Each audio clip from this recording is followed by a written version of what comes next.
안녕하십니까. 반갑습니다. 이번 시간에도 정란착격, 정란착격에 대해 설명드리죠. 정란착격,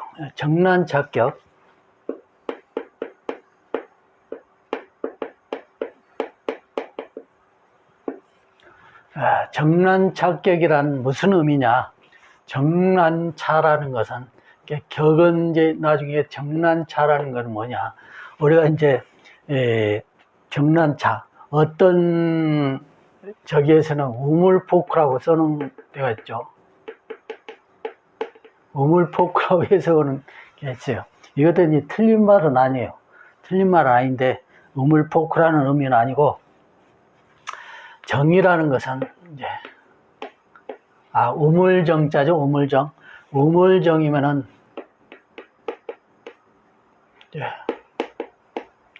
우물정이면은 우리가 이제 사람이 판 우물, 사람이 파놓은 우물도 우물이지만 그 우물을, 사람이 파놓은 우물을 의미하는 게 아니고 이제 자연적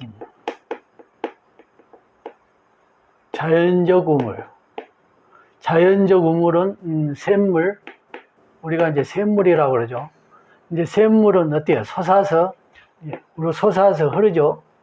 솟아서 흐르는데, 이 우물, 이렇게 자연적 우물, 샘물, 즉 샘물, 물이 솟아오르는 것,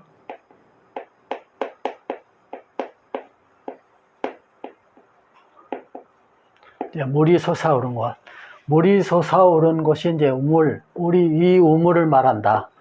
우물을 말하는데, 사람이 파놓은 우물도 우물이지만 여기에서 말하는 것은 사람이 파놓은 우물을 말하는 게 아니고 자연적인 우물, 샘물은 물이 솟아오르죠. 물이 솟아오르면서 흐르게 되죠. 이제 갈래치면서 이렇게 이제 흐르게 됩니다.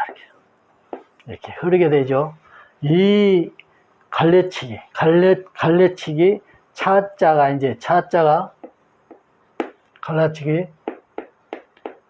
갈래차라고 하기도 하고, 갈림차라고 하기도 하고, 이렇게 이제 의미를 하죠. 이제 다른 의미도 부여되는데, 갈래차 또는 갈림차, 이렇게 갈래 주어지는 것을 의미하죠. 난이라는 것도 역시,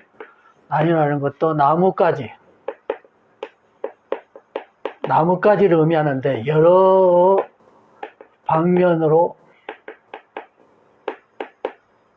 나누어진 나무가지. 그래서 여러 나무가지란 자를 이렇게 쓰죠. 나무가지. 이렇게 해서 이제 이 의미를 란차가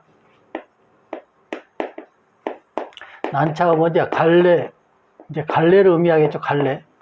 그래서 이렇게 이제 갈래 모양, 포크 모양도 되겠죠. 포크 모양. 이런 갈래를 의미하는 것이니까, 란차라는 것은 정은 우물이고, 우물에서 갈래치기 한다. 이렇게 나누어서 여러 방면으로 흐른다. 그래서 이제 신자진 수국을 이루죠. 이제 신자진 수국을 이루는데, 우리가 이제 옥토를, 땅을 적셔서 기름진 땅을 이렇게 만들기도 하고, 우리가 수원, 연못이나 또는 저수지나 또는 강물이나 이렇게 수원이 있어야 되겠죠. 수원을 풍요롭게 하고, 땅을 기름지게 하고, 그리고 이제 이거는 이제 물건적, 물이 필요한 구조에, 물이 있어야만이 어떤 구조를 이루고 움직일 수 있는 것, 또는 사용할 수 있는 것, 우리가 이제 우리 가정 집도 해당이 되겠죠. 또는 어떤 공장도 해당이 되죠. 그런 모든 것들, 형태를 갖춘 구조들에 물이 필요하다. 물이 필요하지 않는 곳이 없죠. 그래서 이런 것들 전체적으로 의미해서, 이런 의미로 해서 정란차란 말이 주어졌다. 정란차. 이게 어떻게 보면은 대우주적, 삼라만상, 대자연적,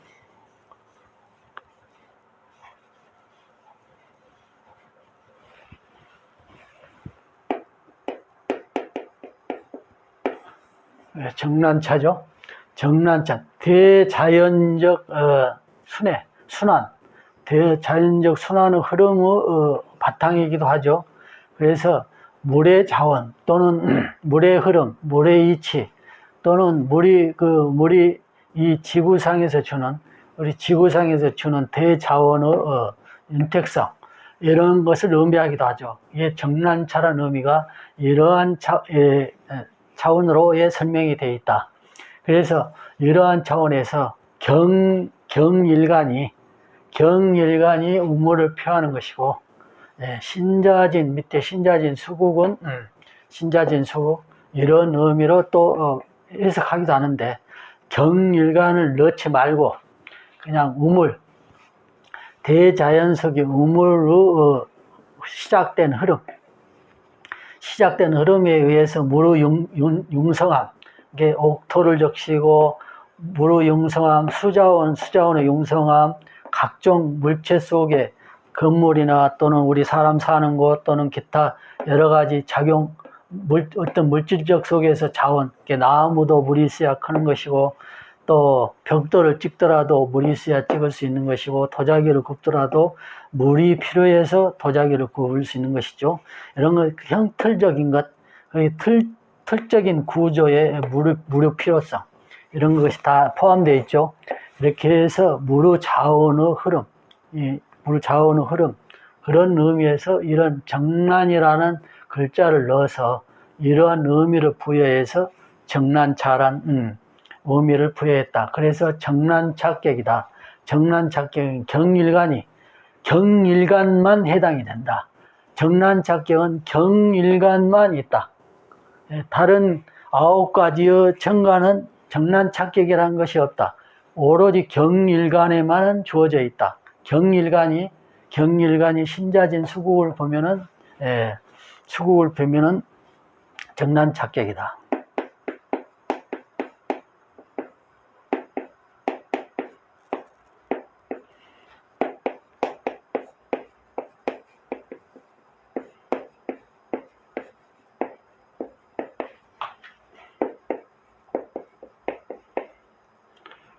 보면 정난차격이다.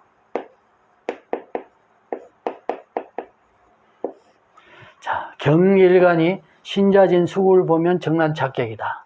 일대에 신자진 수국의 관을 보면은 또는 인호수를 보면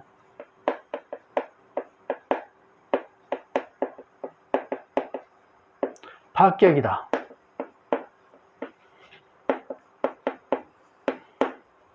자, 관을 보면 인호수를 보면 파격이다. 자, 이 사주를 보면은 여기에 관을 봤죠? 사관을 봤는데 이 사주를 설명하게 된 동기도 여기에 있는 것이에요. 신자진 수국은 성격을 이루었죠.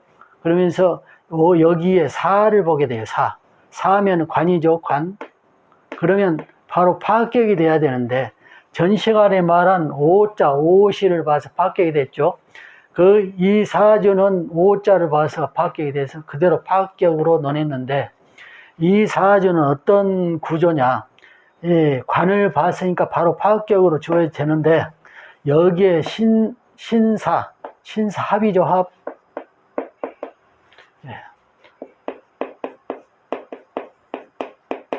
신사합이 됐죠, 합이 돼서 이 관이 신자진 수국의 왕성한 상태에서 관이 상진된 상태로 그냥 상진이 아니라 합을 이루어서 사신합수죠. 수가 되죠. 사신합수. 그러면서 사신합에서 이 사의 관념을 관이라는 의미로 완전히 제해버렸다. 완전히 제해버린 상태죠. 그래서 관이 무한 상태로 빠져가니까 없는 상태로 주어져 있다. 사신합에서 수국을 이루어서 관이 망관생 상태. 그러니까 그냥 오행을 해서 전 사주처럼 오가 있는데 수국이 와서 오화를 깨버리고 상진시키는 그런 의미가 아니라 사신합을 이루어서 망관시켰다. 그래서 이 사주 구조는 이 관이 있음에도 불구하고 사신합이란 의미가 주어져 있어서 망관시켜서 성격을 이루었다. 진격을 이루었다. 자, 이루성자죠. 이루성자. 성격을 이루었다. 이래서 정난착격으로 논할 수 있다. 이렇게 이제 해석이 됩니다. 해석이 되고 또 이러한 사주가 보일 때에 이렇게 해석을 해서 정난착격으로 보시면 된다. 여기서 이제 관은 망관된 겁니다. 여기는 사신합 수국에서 전 시간에 했던 오신은 단지 상관이 관을 충해서 상진시켜서 되는 것은 박격이다. 만약에 합이 있었다라면은 오음이 합이 있었다라면은 또 다른 게 해석이 됐겠죠. 인오술은 이게 술이나 인이 있으면은 박격이니까 인이나 술은 그 자체가 박격이니까 안 되고, 만약에 미가 있었다면 미중 정화가 있지만은 이쯤 오음이 합해서 토 되니까 이렇게 또 이제 파격이 됐더라도 반감됐겠죠. 이제 완전히 파격이 아니는 반감돼서 이제 중급 정도는 성립이 된다. 만약에 미시가 있을 경우는 이런 구조가 된다. 여기서는 완전한 사신합 수에서 완전한 망관시키기 때문에 성격을 이루어서 정난착격이 이루어져 있다. 그래서 부기를 같이 기를 누릴 수 있었다. 그래서 여기 보면은 이제 동방운에는 이제 재성운이죠. 재성운. 물론 여기 이제 관운 때는 이제 정체가 됐겠죠. 정체가. 이런 관운에는 정체가 됐지만은 앞전에 설명하다시피 좌우충을 하더라도 직접적인 전체적인 국을 해야지는 못하니까 정체된 운이고 막히는 운이긴 하지만은 이제 크게 완전히 좌절할 그런 운까지는 되지 않는다. 역시 그렇죠. 그러면서 을묘, 갑인, 계축까지죠. 계축까지는 크게 발달된 운이어서 재성운은 이런 격에는 재성운은 원만하고 길로하기 때문에 크게 발전해서 입신양명할 수 있었다. 부와 기를 누릴 수 있었다.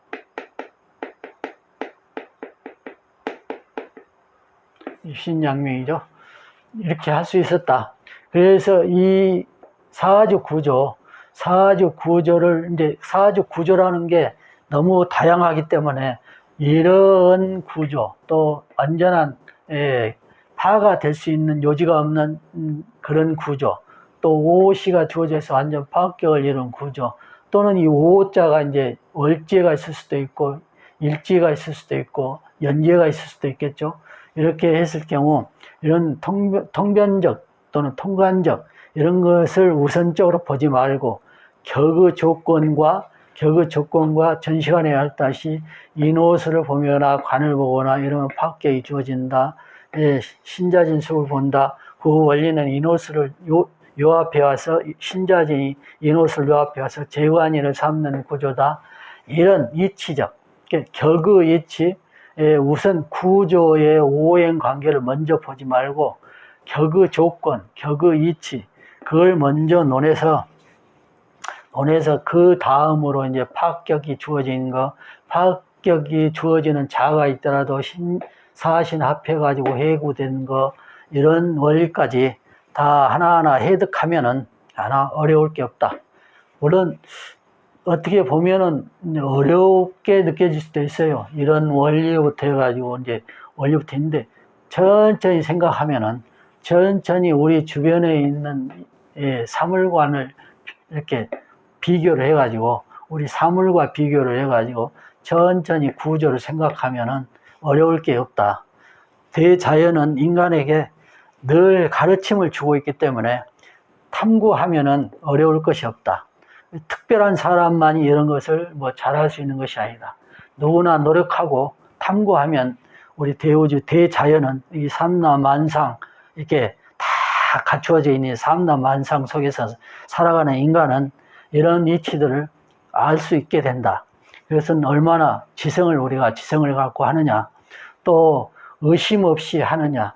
이 격국을 의심하거나 뭐 맞겠어 또는 의심을 한다거나 하면 의치를 다 해구하기가 어렵겠죠. 또 이 역학, 우리가 이제 육식, 화학, 갑이나 또는 이런 것들 주어진 것들이 신성스러운 것이에요. 사실 정말 신성스러운 것이죠.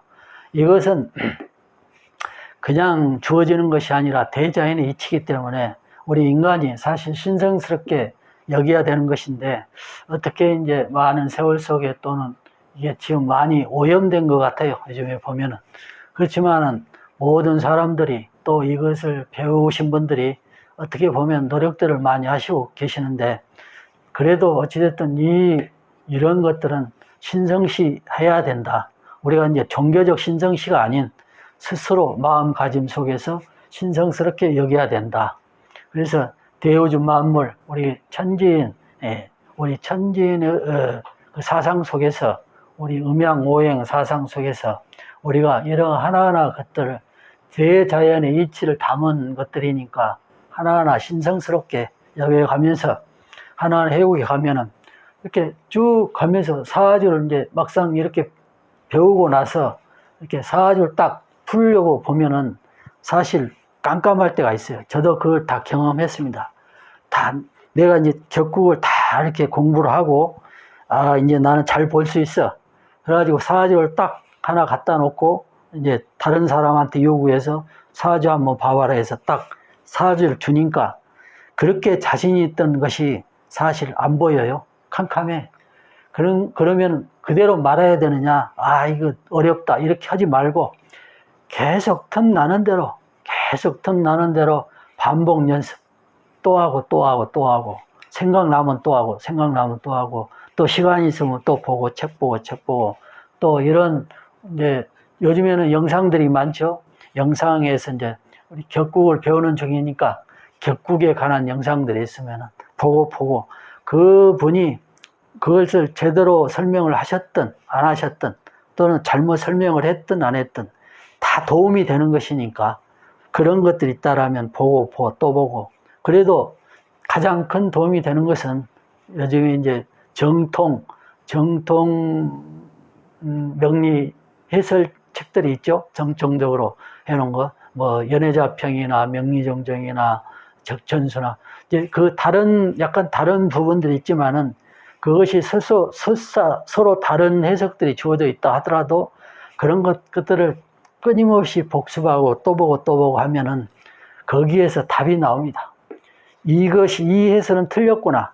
그러니까 예를 들자면 연애자평, 명리정정 두 개를 비교했을 때에 처음에는 그게 이제 그것이다 하고 전부 보는데 또 보고 내가 숙련이 돼가고 내가 이 이치를 깨닫게 되면은 그 중에 설명이, 그 책 속에 들어있는 설명이 아, 이 설명은 틀렸네 라고 판단할 정도까지 됩니다. 그것은 수없는 이제 복습이 필요하죠. 그래서 이 격국은 절대 허무한 것이 아니다. 그냥 주어진 것이 아니다. 이렇게 하나하나 격국들은 대자연의 이치를 넣고 그 이치를 충분히 그 이치를 가지고 격국이 주어져 있기 때문에 하나도 거짓이 없다. 다만 우리가 이제 격국은 별것이 아니야, 또는 격국을 봐, 격국은 안 맞아, 격국은 미신이야, 격국은 안 배워도 돼, 이런 분들도 혹 있을 수 있겠지만은 그런 것에 속지 마시고 부단히 배워가면은 하나하나가 보이게 됩니다. 절대 어려운 것이 아니죠. 내가 얼마나 지성을 하느냐, 또 의심 없이 하느냐, 이 격국이라는 것이 틀림이 없다. 의심 없이 하면은 다 보이게 됩니다. 왜 그러냐면 대자연, 대우주 삼라만상 속에 갖추어져 있는 모든 이치들은 인간과 더불어서 천인지 삼재에 우리 인간은 주어져 있기 때문에 이 이치를 밝힌 것도 인간이니까 다 보이게 됩니다. 알게 되고. 얼마나 내가 지성한 마음을 갖고 하느냐. 지성이죠, 지성.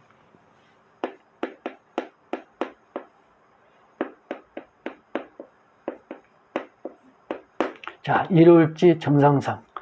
이게 정성을 다하면,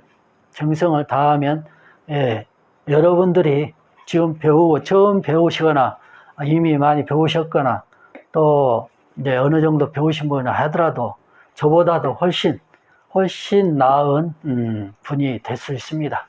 그것은 이제 어렵게 보시지 말고, 가지수가 많아요. 많긴 가지수가 이제 많은데, 뇌 18격, 이제 우리가 이제 자평 진전에는 뇌 18격, 뇌 18격 이렇게 되어져 있는데, 뇌 18격, 뇌 18, 뇌 18격으로 이렇게 해졌어요. 그러면은 18개, 이렇게 36개죠. 36개가 아니라 비천농막격 같은 경우는,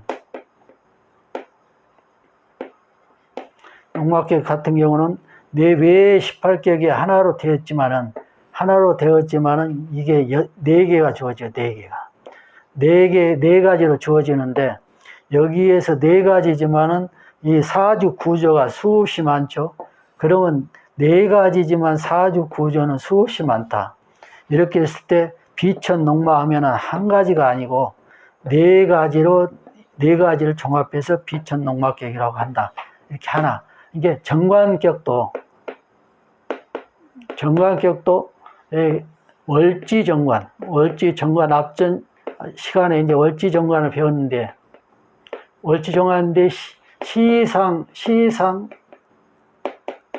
시상정관이 있어요.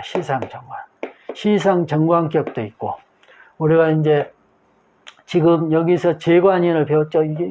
이것을 총합해서 재관인을 삼았어요. 여기에서도 관이라는 의미를 쓰죠. 관을 쓰죠.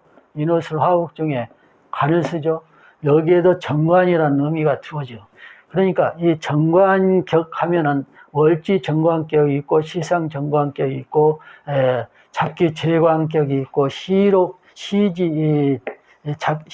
잡기격이 있고, 이제 공기격이 있는데, 시지와 일지 사이에서 관을 얻어서 공기격을 삼는 격도 있고, 이런 것들을 통틀어서 정관격이라고 하는데, 이 정관격이 분류를 하면 여러 가지가 나온다.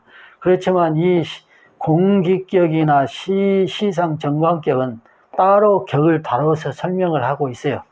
그렇기 때문에 정관이라는 의미는 여러 가지 의미에서 쓰여지고 있다. 단지 월지 정관격만 가지고 논하는 것이 아니라 다양하게 정관의 의미는 쓰여지고 있다. 이렇게 이제 보시면 되고, 또 이제 다른 것도 마찬가지죠. 인수격도 여러 방면으로 쓰여지게 되고 그렇게 되죠. 이런 원리로 해서 하나하나 격국을 해 가시면은 되겠습니다. 정난착격은 성격과 파격된 거, 또 파격된 자가 있는데 이렇게 합해서 성격을 이루고 부기를 논할 수 있는 사주가 되었다. 이렇게 이제 3가지를 분류해서 설명을 드렸죠. 그래서 정난착격은 오늘 시간으로 마무리하고, 다음 시간에 또 다른 격에 대해서 설명드리죠. 자, 오늘 이 시간 이만하고 마무리합니다. 감사합니다.